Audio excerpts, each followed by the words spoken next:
Are you cheerful in your trouble? It's the perfect time to be transformed. I'm Mike Morrison with 2 minutes of insight and inspiration. Welcome to 2 Minute Transformation.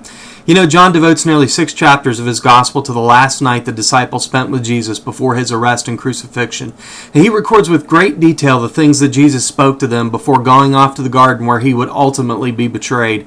A familiar verse in chapter 16, verse 33, I want to share with you from the Contemporary English Version. Listen now. I have told you this, Jesus says, so that you might have peace in your hearts because of me. While you are in the world, you will have to suffer, but cheer up. I have defeated the world. Those words were acted out full on right before their eyes. While in near disbelief of what was transpiring, they watched their teacher and friend led away to slaughter. And yet before they could barely comprehend the loss, he appears before them, risen from the dead. Jesus is saying to all of us, I'm telling you all this so you can deal with suffering.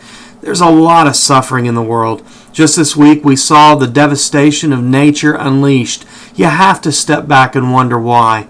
And if nature isn't enough, violence, terrorism, disease, hunger, please don't disconnect from human suffering and check out. Those images on TV are real people, and their suffering is real. I couldn't possibly explain it all in 2 minutes. I'm not even going to try. Jesus tells us that this is what we should expect, but he's just spent 5 chapters telling us how to cope. And then these words, but cheer up, I have defeated the world.